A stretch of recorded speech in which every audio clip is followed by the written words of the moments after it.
Se ninguém te entende quando choras, tuas dores, vagas horas de agruras e aflições.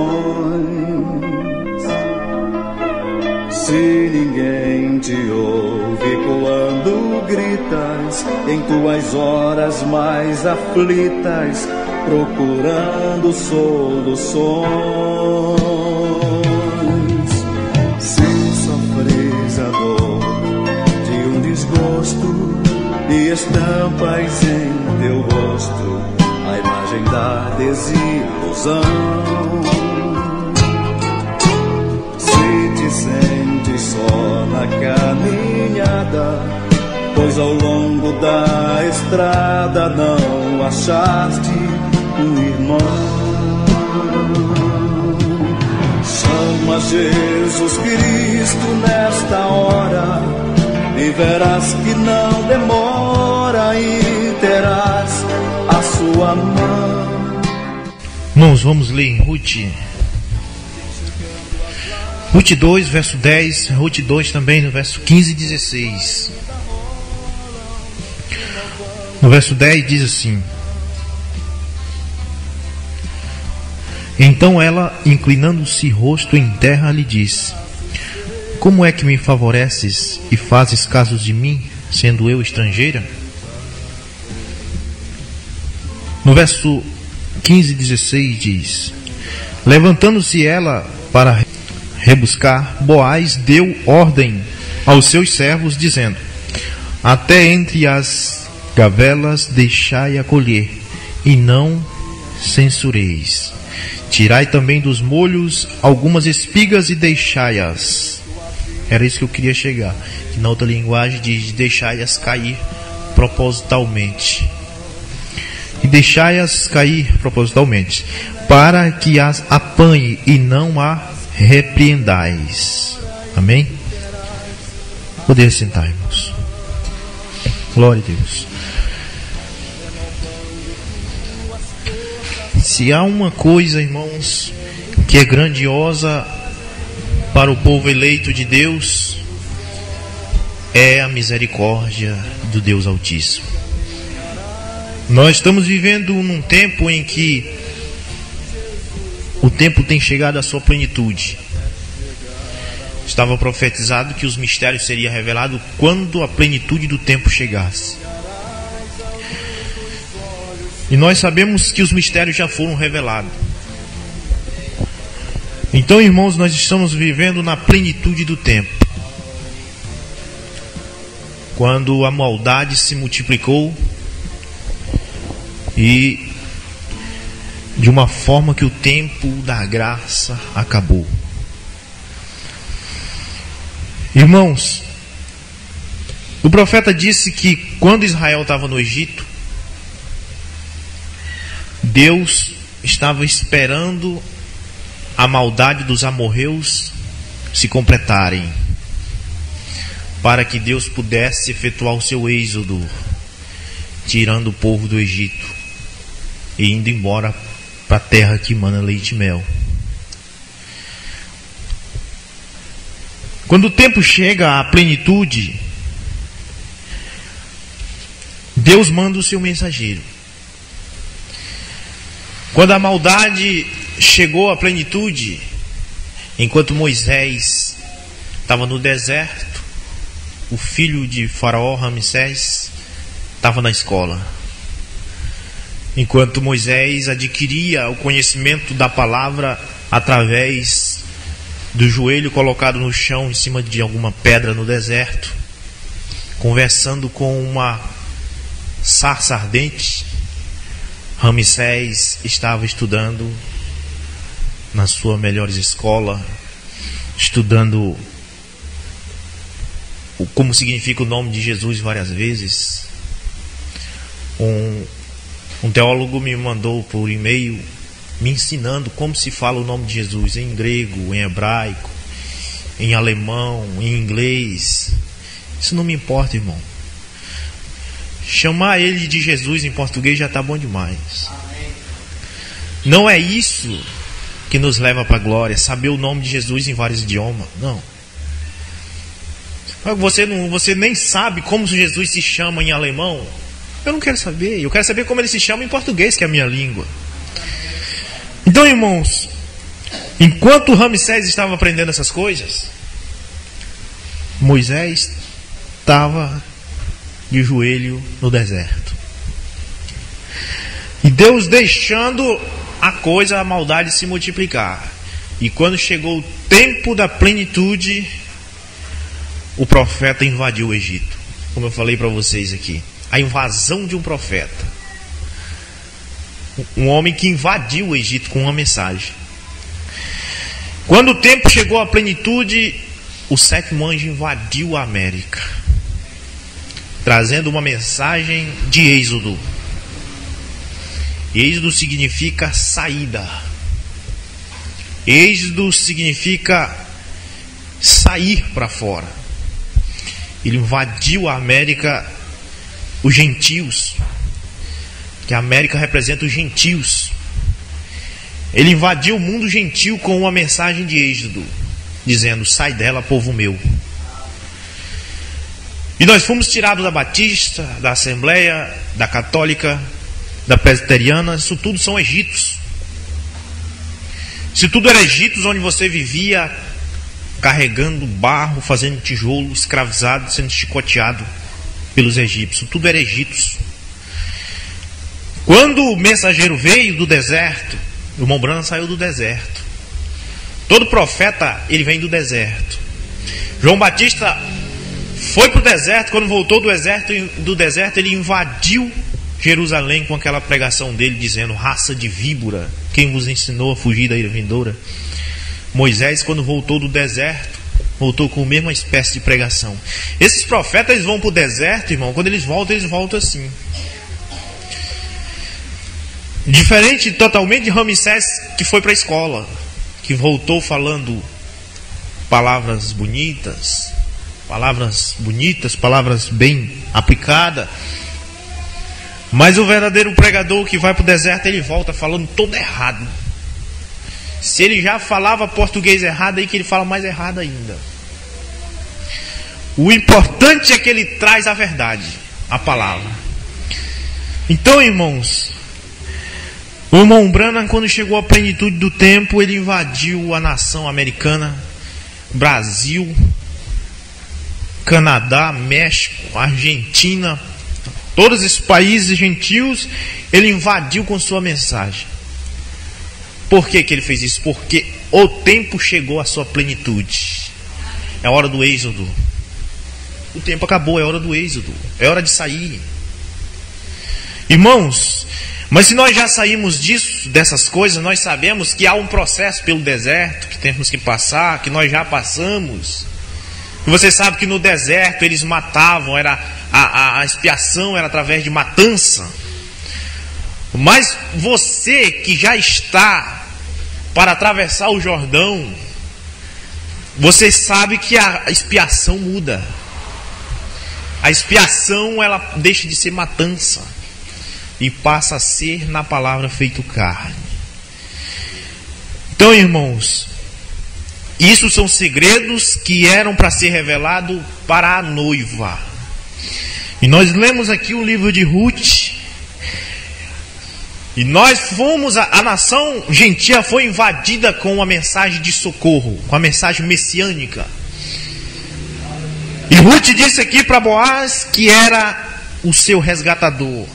Ela disse, de rosto em terra: como é que me favoreces e fazes caso de mim, sendo eu estrangeira? Nós perguntamos para Jesus Cristo esta manhã: por que tu fazes caso de nós, sendo nós estrangeiros, sendo nós sul-americanos, ou sendo nós norte-americanos, sendo nós gentios, raça de cães, como ele mesmo disse para aquela mulher que era gentia? Não é lícito tirar o pão da boca dos filhos e lançar aos cães gentios, porque os gentios considerados como cães estrangeiros não tinha nada a ver com Deus. Nós não tinha nada a ver com ele. Acontece que, se você observar na Bíblia, na palavra, toda vez que há um casamento, ele só casa com a estrangeira. Ele nunca casa com uma da família. Você já observou isso? Ele sempre busca uma estrangeira. José, quando foi casar, ele foi buscar uma estrangeira. Geralmente o jovem ele faz isso. Ele nunca casa com a moça da igreja. Dificilmente ele casa com a moça da mesma igreja que ele. Sempre ele vai buscar uma lá fora. José, quando ele foi para o Egito, ele deu essa oportunidade que era para ser para uma moça da judaica, da família do pai dele. Ele deu essa oportunidade de ser esposa dele, uma egípcia. E quando ele deu essa oportunidade para essa mulher egípcia, ela tinha um nome egípcio, e ele adquiriu também um nome parecido com o dela, o nome egípcio. O seu nome mudou. E eu acho que eu tenho isso anotado aqui, aonde José recebeu o nome. Talvez não está aqui, mas ele recebeu o nome, e o nome dele era parecido com o nome da esposa, gentia. E ela era estrangeira. Ela podia dizer: José, por que tu vens querer a mim, que sou estrangeira? Por que não vais casar com uma do teu lugar, da tua terra? Não, mas ele quer dar uma chance à estrangeira. O estrangeiro sempre recebe a melhor chance. Veja só, nós somos a esposa de Jesus Cristo. E o que são os judeus? São seus irmãos. Representando José, quando ele voltou para se encontrar com os irmãos dele, ele disse: mas o que são isso aí? Ele disse: eu recebi isso na casa dos meus irmãos. Quando Jesus se encontrar com os judeus, ele vai mostrar os cravos nas mãos. Os judeus vão perguntar: quem te fez isso? Ele disse: vocês mesmos, meus irmãos. A noiva não fez isso. Eu fui lá, arranjei uma esposa e voltei para vocês, trazendo uma esposa para conhecer o cunhado dela. Nós somos cunhado dos judeus. Nós somos esposa dele, eles são irmãos dele. Então, irmãos, ela, Ruth, tem uma história muito interessante, que Boaz era o resgatador. Boaz significa Cristo. Ela era uma mulher direita, uma mulher honesta, casou-se com um homem, o homem morreu, ela ficou sem marido. Mas ela seguiu a sogra disse: eu não tenho mais filho para vocês casar. Ela só poderia casar com um parente daquele morto, tinha morrido. E ela disse: mas mesmo assim eu vou te seguir. Ela era estrangeira. Aonde tu fores eu vou, o teu Deus será o meu Deus. Eu sou estrangeira, eu sirvo a Maria, eu sirvo a Santo Antônio, eu sirvo ao Padre Cício do Juazeiro, mas eu mudo agora. O teu Deus é o meu Deus. O Deus que tu serve é o meu Deus. Então, ela, quando recebeu essa longanimidade de Boaz, sendo seu resgatador, que significa Cristo, ela disse: como é que favoreces a mim e fazes de mim, sendo eu estrangeira? Mas o interessante, irmãos, é que além dele ter tanta longanimidade dela, ele ainda disse assim para os seus empregados. Agora, ele chegou para um dos servos, um empregado dele, que era encarregado do trabalho de catar espigas na lavoura. Ele falou: essa jovem que está colhendo espigas aí, ela está catando espiga. Você, como encarregado, deixe cair propositalmente algumas espigas, como se você não soubesse. Deixe cair alguma coisa para que ela pegue propositalmente para ajudar ela. Ele falou aqui para o encarregado: levantando-se ela para rebuscar as espigas, Boaz deu ordem ao seu servo. Eu quero que vocês entendam que esse servo aqui é o irmão Brana. Hoje, Jesus deu ordem ao irmão Brana: deixa cair alguma coisinha para ela. Amém. Jesus deu ordem ao mensageiro, ao servo: deixa cair propositalmente algum alimento para ela. Deixe-a colher e não a censureis. Tirai também dos molhos algumas espigas e deixai-as para que as apanhe, e não a arrependais. Amém? Boaz tipifica Cristo. Ruth tipifica a noiva. Esse servo tipifica o irmão Branham. E esse servo disse no parágrafo 58 da mensagem, o primeiro selo: eu vou deixar cair uma coisinha aqui. Amém? Irmão Branham, o servo de Boaz: eu vou deixar cair uma coisinha aqui. Agora, se alguém pegar esta fita, porque estava sendo gravado, qualquer homem pode falar o que deseja. Ele tem o direito de falar qualquer coisa de sua convicção. Mas se você sabe, se um ministro não deseja isto entre sua gente, se um ministro não deseja comer essas espigas que eu vou deixar cair, saiba de uma coisa, que isso é para Ruth. É para esta moça, para essa jovem que Boaz se agradou, que Boaz gostou. E ele deu a ordem ao mensageiro: deixe cair propositalmente. Mas não é para qualquer pessoa. A espiga era para cair propositalmente, o alimento cair propositalmente para Ruth. É por isso que as pessoas, irmãos, eles dizem: isso não é verdade, eu não creio nisso. E não pode crer, porque aquilo é para Ruth, não é para qualquer pessoa. O alimento é para Ruth. O alimento que cai propositalmente é para Ruth. Não é para uma igreja, não é para uma denominação. Não, é para a Ruth do dia, para a noiva. Se você não quer isso entre sua gente, então diga-lhes para não tomarem, não pegue isso. Mas ele diz, isto é para as pessoas às quais eu fui enviado a falar. Portanto, eu devo revelar o que é a verdade. Vem, diz o irmão Branham. Então, irmãos, esta revelação da palavra que o irmão Branham trouxe, isso estava profetizado que seria nos dias da voz do sétimo anjo. Mas é esse que é o problema conosco e com as pessoas, as outras pessoas que não creem. Nós queremos forçar as pessoas a pegarem essa espiga. Nós queremos forçar as pessoas a crerem nisso. E nós não entendemos que isso não é para aquela pessoa. Isso é para nós, isso é para você, isso é para Ruth. Você não pode forçar, nós não podemos forçar ninguém a crer que os trovões foram revelados. Porque essa coisa que o irmão Branham disse que ia deixar cair, essa espiga que ele ia deixar cair, está no parágrafo 61. Bem mais embaixo, onde ele diz assim: agora observe. Mas deve ser revelado quando o cordeiro deixar o seu lugar de intercessão. Há um segredo. Há um segredo sobre um cavalo branco. Só que esse segredo vai ser revelado somente quando o cordeiro deixar o seu lugar de intercessão junto ao Pai. Isso é para Ruth. Eu sei que é o problema das pessoas, que o irmão Branham, na mensagem, o sétimo selo, ele diz assim: os 7 trovões não foram revelados ainda. O sétimo selo não, 6 selos foi nos dado a conhecer, porém o sétimo não. E as pessoas criam uma doutrina, criam um pensamento que não foi revelado pelo sétimo anjo. Acontece que se eu fosse o sétimo anjo e alguém dissesse: Rubson, os 7 trovões foram revelados, eu ia dizer também que não.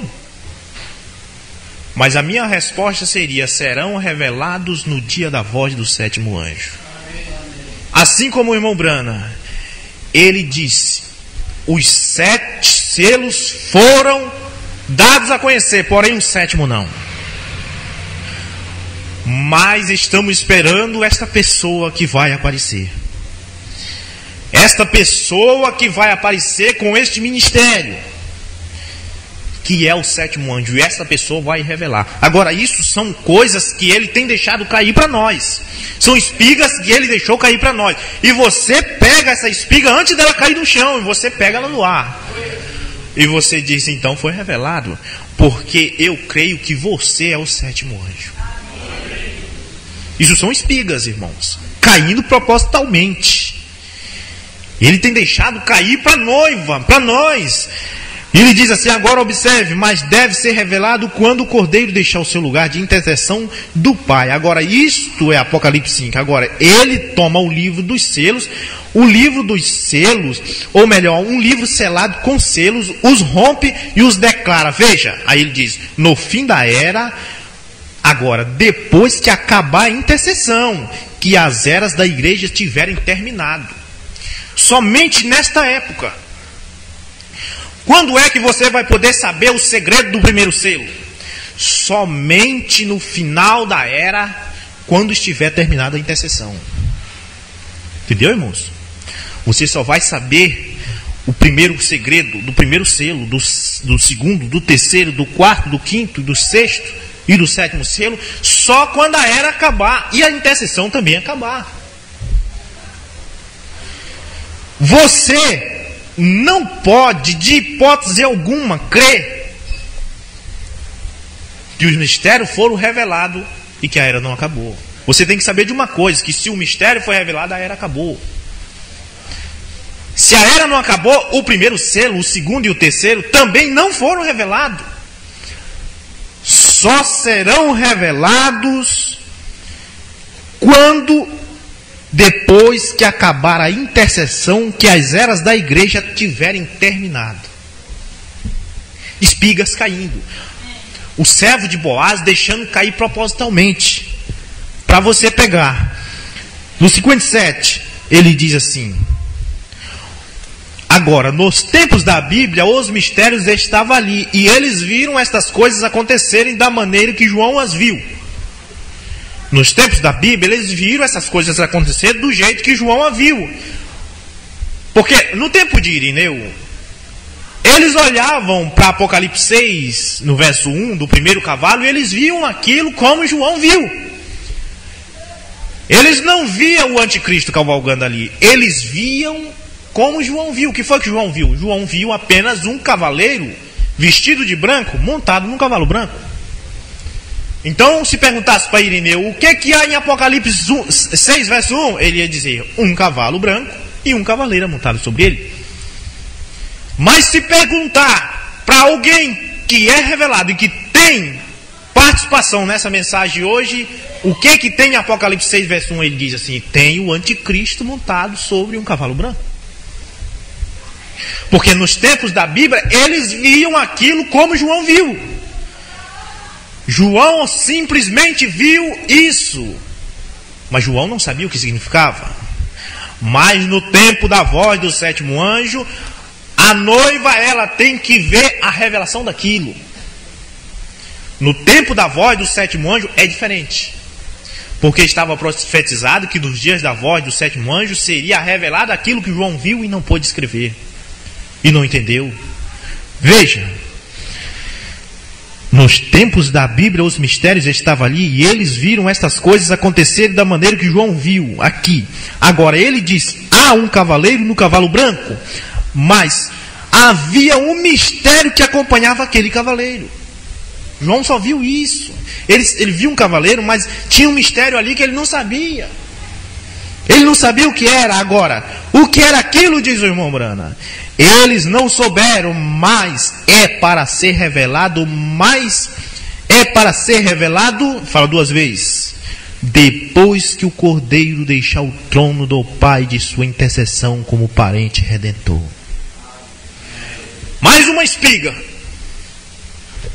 Ele falou aqui: eu vou deixar cair uma coisinha aqui, mas isso é para o povo a qual fui enviado. Mais uma espiga caindo. Mais uma espiga que cai, que Ruth deve apanhar. Ruth deve pegar.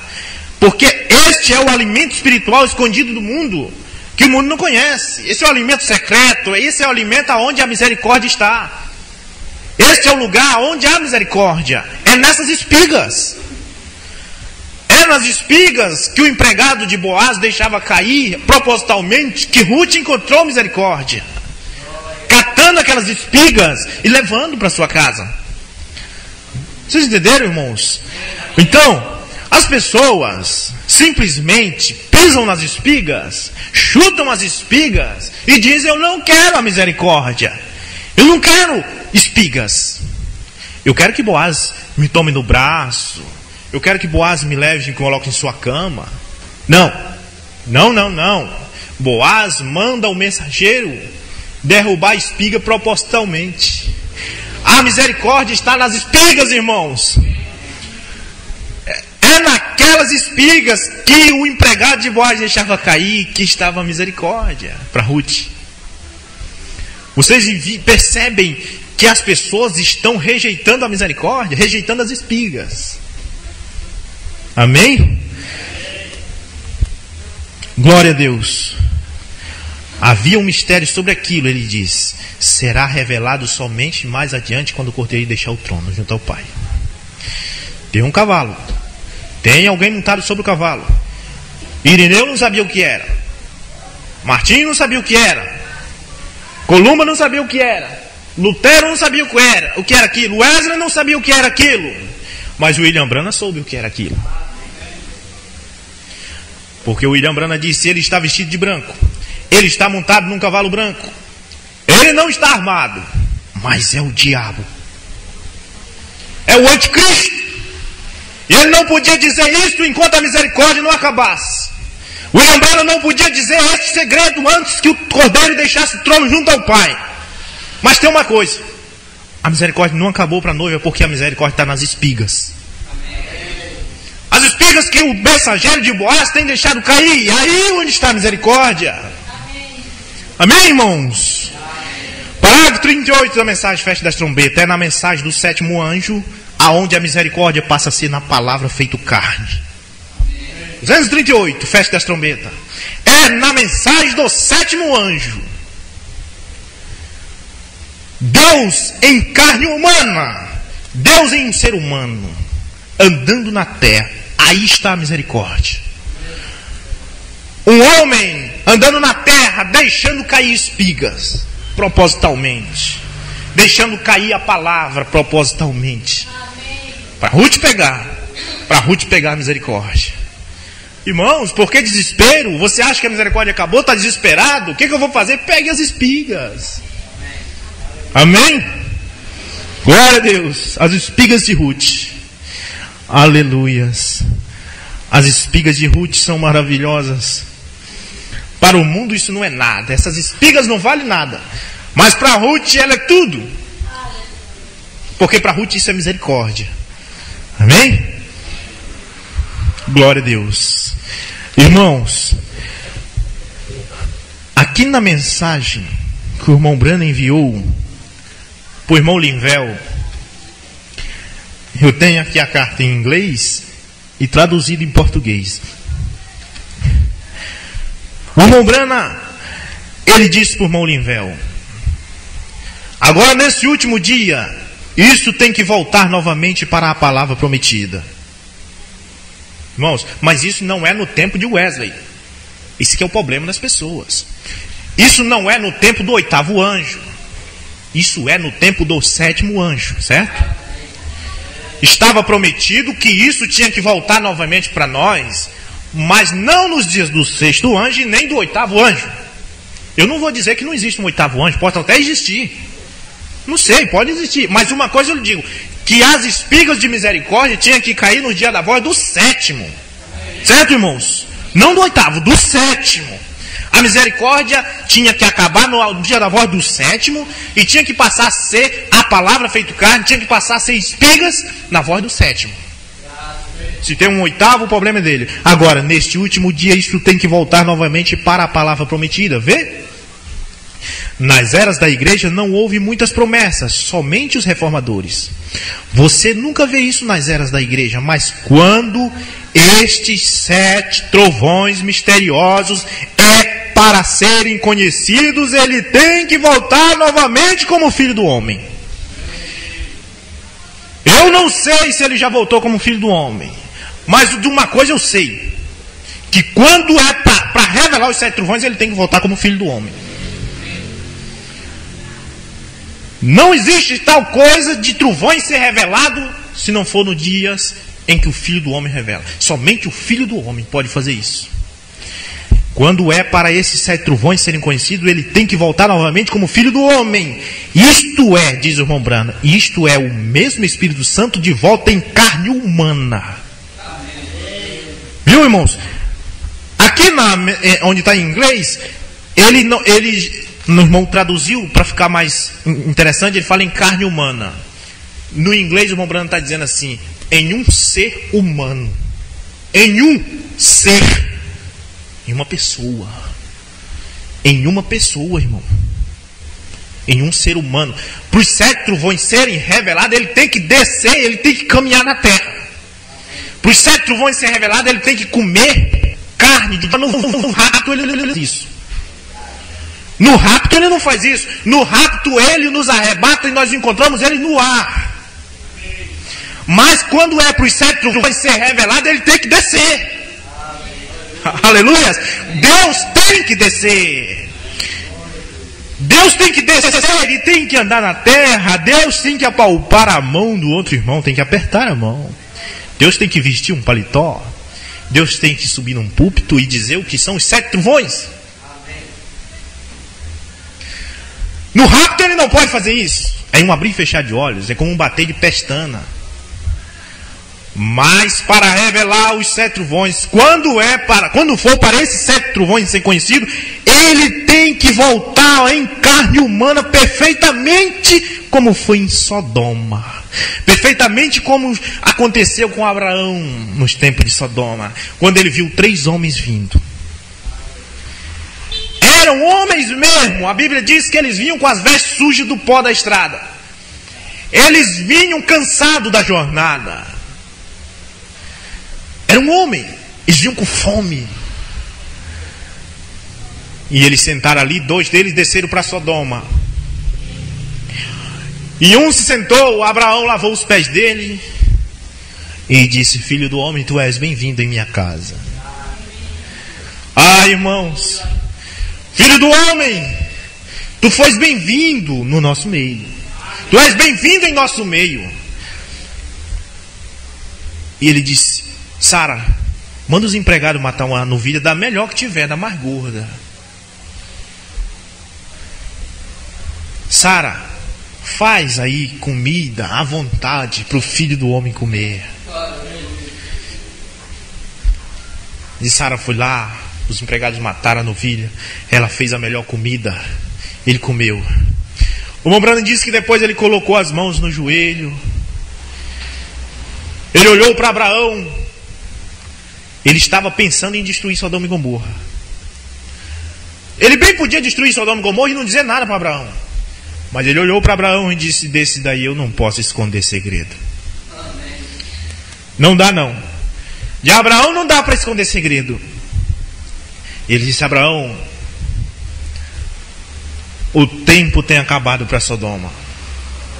A iniquidade, o mau cheiro do pecado já chegou nos meus narizes. Eu vou acabar com Sodoma. Irmãos, o irmão Branham está dizendo aqui que para os 7 trovões ser revelado, ele tem que voltar igual ele fez nos tempos de Sodoma. As pessoas não percebem isso, as pessoas não entendem o que está acontecendo. Esse é o segredo do 7º selo, irmãos. Essa é a vinda do Senhor, que as pessoas não têm percebido, que as pessoas não viram, porque é um segredo somente para a noiva. Quando for para os 7 trovões ser revelado, ele tem que descer. Ele tem que caminhar na terra. Irmãos, não pense você que ele precisa pegar um corpo, entrar naquele corpo, e aquele corpo virar a morada dele para sempre, não. Ele entra naquele corpo, ele usa aquele corpo, ele usa as cordas vocais da garganta, da boca daquele corpo, e depois aquele corpo se esbagaça debaixo de um carro, num acidente, e o filho do homem vai embora. Ou o filho do homem, quando aquele corpo se esbagaça, ele só faz sair e passar para outro corpo. Porque aquele corpo que morreu imprensado debaixo daquele carro era o William Branham. Aquele não era o filho do homem. Mas o Filho do Homem, que é a palavra, tinha que voltar novamente e andar em carne humana, num corpo. Amém, irmãos? Perfeitamente paralelo com Sodoma. Ver, disse o irmão Brana, do mesmo jeito que aconteceu. Bem, mas há uma saída. Se nós não queremos crer que o Filho do Homem já veio, então tem uma saída para nós. É só nós crer que os 7 trovões ainda não foram revelados, que fica tudo no futuro. Se nós não cremos que o Filho do Homem já se manifestou, então tem uma saída para nós. É só nós crer que os 7 trovões estão no futuro. Só que se nós crermos nisso, nós vamos ficar contra isso aqui. Parágrafo. Pergunta e resposta 4. Parágrafo 78. Amém? Tem uma saída para quem não quer crer que o Filho do Homem já se manifestou. É só jogar tudo para o futuro e dizer, não, porque ele vai descer em carne humana, mas só quando for para revelar os 7 trovões, e os 7 trovões eles não foram revelados ainda. Mas então como é que você faz com isso aqui, ó? Pergunta e resposta 4, parágrafo 78. Alguém pergunta assim: tem os 7 trovões, os quais se igualam 7 mistérios, já sido revelado? Foram revelados nos 7 selos, porém ainda não são dados a conhecer como os trovões? A resposta é essa aqui, ó. Não. Nos 7 selos foram revelados. Disso se tratava os trovões. Os 7 trovões já foram revelados porque tinha que ser revelado no dia da voz do 7º anjo. E para revelar os 7 trovões tinha que ser Deus em carne humana. Para revelar os 7 trovões tinha que ser Deus em carne humana, irmãos. Então, irmãos, isso nos leva a ver em que tempo nós estamos vivendo. Nós estamos vivendo no tempo em que as espigas de misericórdia de Boaz estavam caindo na mão de Ruth. Nós estamos vivendo, irmãos, dessa misericórdia.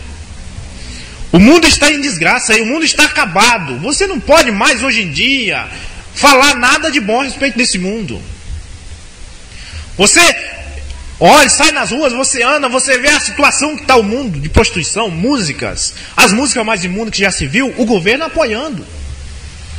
O cidadão é assaltado, vai na delegacia reclamar, a polícia diz que não pode fazer nada. Tudo foi entregue nas mãos de Satanás. Ele está reinando, a misericórdia acabou. Os gentios já saíram de Jerusalém desde 1948. A Bíblia diz em São Lucas 24 que enquanto os gentios estivessem com o pé dentro de Jerusalém, havia tempo aqui. Mas quando eles tiram o pé de lá, eles só podiam tirar o pé de lá quando o tempo acabasse aqui. E eles tiraram o pé de lá em 1948. E não existe mais tempo aqui. Acabou. Amém, irmãos? Mas existe um outro tempo, que é o tempo em que Ruth está vivendo. É o tempo em que nós estamos, que a noiva está vivendo, que é o tempo da misericórdia escondida. É o tempo que Elias estava debaixo daquela árvore, na beira daquele riacho. Enquanto todo Israel estava padecendo de sede porque não chovia mais, ele estava ali comendo pão e bebendo água do ribeiro. O irmão Brandinho, isso é um tipo perfeito da noiva. Quando a misericórdia acaba, todo mundo está sem misericórdia e a noiva tem alimento armazenado. Na casa da viúva tinha farinha e azeite que não acabava nunca da panela. Mas Israel estava passando fome. Israel estava passando sede. Mas na casa da viúva não, porque a misericórdia estava na casa da viúva. Elias estava hospedado na casa da viúva. O 7º anjo hospedou na sua casa. O Elias da era hospedou na sua casa. Aonde o Elias está, há misericórdia. Porque a misericórdia acompanha o profeta, porque o profeta é o mensageiro da palavra. A palavra é a misericórdia. Amém, irmãos? Glória a Jesus. Eu vou deixar cair uma coisinha, diz o irmão Brana. Agora, se alguém pegar esta fita, qualquer homem pode falar o que desejar. Ele tem o direito de falar qualquer coisa. Qualquer coisa que seja sua convicção. Mas se você sabe, se um ministro não deseja isto entre sua gente, não diga a eles, para não tomarem isto. Mas eu, diz o irmão Brana, isto é para as pessoas às quais eu fui enviado. Essas espigas não são para qualquer pessoa. Essas espigas são para Ruth. As espigas que eu deixo cair propositalmente são para Ruth. Glória a Deus. Esse é o tempo que estamos vivendo, irmãos. O tempo das espigas. Se você for observar a palavra, você vai ver que a porta é estreita. Não tem como, de hipótese alguma, ninguém aceitar a palavra se não for eleito. Não tem jeito. Se você está vendo isso na mensagem, se você está conseguindo enxergar isso na mensagem, saiba de uma coisa: você é eleito. Porque se você não for eleito, você não vai entender. Porque o próprio William Brana, você pergunta para ele, irmão Brana, o tempo acabou? Ele diz não. Quando é que vai acabar, irmão Brana? Ele diz só quando aquele 7º anjo chegar e revelar os 7 selos. Mas para nós isso são espigas. Quando ele fala isso, isso cai em nossas mãos como uma bandeja de alimento. Eu já sei o que o irmão Brana quis dizer, já entendi tudo. Ele diz, não acabou, só vai acabar quando aqueles selos forem revelados pelo 7º anjo. E eu creio que ele é o 7º anjo. Tudo está encerrado, o caso está encerrado. Eu levanto a cabeça e vou em frente, sorrindo, feliz, comendo essas espigas, comendo essa misericórdia. Amém? Mais uma espiga que ele deixou cair. Está no parágrafo 134 da mensagem Festa da Trombeta de Goiânia. Diz assim: isto é a revelação completa de Jesus Cristo. O irmão Brana dá uma palmadinha em sua Bíblia, diz o editor. E os 7 selos tinham os mistérios ocultos de tudo que isto era, diz o irmão Brana. E devem abrir isso no último dia na era de Laodiceia, no final do tempo. Ele diz, graças a Deus, isso encerra a mensagem à igreja. Isso a encerra quando eles quem? A noiva. Olharem para trás e veem o que tem sido e veem aonde tudo isso foi trazido e se encerra a era da igreja. É uma espiga. Pode pegar essa espiga e comer que é boa. É uma espiga que ele deixou cair. Quando eu olho para 1963, eu olho para trás, eu olho para 1963 e eu vejo o que realmente aconteceu. Eu vejo um mensageiro cumprindo Apocalipse 10:7 ali, 63. Aquilo é o bastante para mim virar de frente de novo para o futuro e dizer a palavra foi manifesta. Quando eu olho para trás, que eu vejo o que aconteceu em 63, a era encerra para mim. O tempo acaba. Quando eu olho para 63 e vejo o que aconteceu lá, não há dúvidas, a era acabou. Mas se eu olho para trás e não vejo o que aconteceu lá, eu digo a era está aí, o tempo não acabou. Se eu olho para 63 e não vejo o que aconteceu lá, eu fico dizendo que a terceira etapa está no futuro. Eu fico dizendo que nós vamos pregar a terceira etapa com o corpo glorificado. Você já pensou, você com o corpo glorificado, pregar a terceira etapa? Para quem? Você vai pregar só se for para os outros irmãos que estão com o corpo glorificado, eles não precisam mais de terceira etapa, estão com o corpo glorificado. Amém? Mas se você olha para trás e vê o que aconteceu, você sabe que você tem que pregar a terceira etapa antes do período de corpo glorificado, porque a terceira etapa é um processo para chegar a corpo glorificado. Eu olho para trás, eu vejo espigas de misericórdia caindo.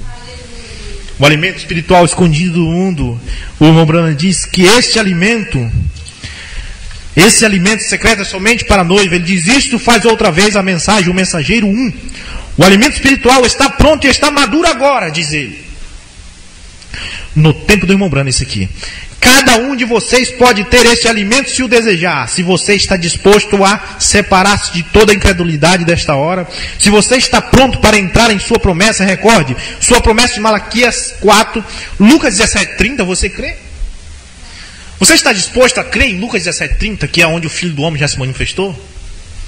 Se você está disposto a crer nisso, o irmão Branham diz, também João 14:12, quantas escrituras mais dizendo, tudo que ele faria nesses últimos dias, as escrituras apontam, e isso é Cristo. Se você pode esconder-se agora nisso, neste lugar secreto, pode comer e ver a bondade e a misericórdia de Deus. Se você está enfermo, aí a cura, diz ele. Você consegue enxergar essas coisas? Você consegue ver que para o primeiro selo ser revelado, ele tinha que deixar o trono de intercessão? Você consegue enxergar isso? Se você consegue enxergar isso, então é a espiga de misericórdia caindo. Você consegue enxergar que para os 7 trovões ser revelado, Deus tinha que caminhar na terra em carne humana? Isso é espiga de misericórdia caindo. Amém? Então, irmãos, glória a Jesus.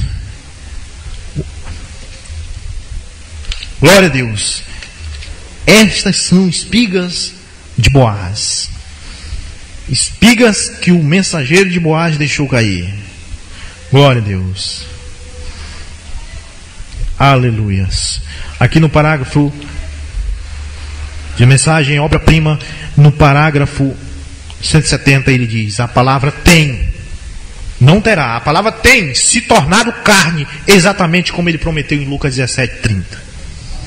Do jeito que ele prometeu em Lucas 17:30 que o Filho do Homem se manifestaria, o irmão Branham diz, isso tem acontecido.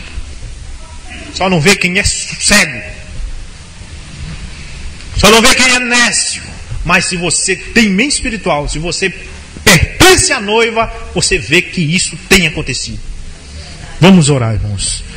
Nosso Deus, nosso Pai Celestial, oh Deus amado, tem misericórdia, ó Pai, das pessoas que rejeitam tal palavra, essas espigas que é a misericórdia que o mensageiro deixou cair.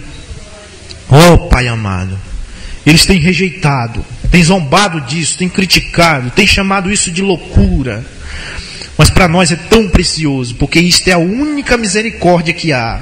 É nessas espigas que Boaz mandou o mensageiro deixar cair propositalmente. Pai amado, que a noiva possa tomar um novo rumo, que possam ver essas coisas, ó Pai, e se alegrar cada dia mais, ó Pai, e que esta alegria da salvação possa nos levar a corpo glorificado. No nome santo de Jesus Cristo nós te pedimos. Amém. Glória a Deus. Deus abençoe, irmãos.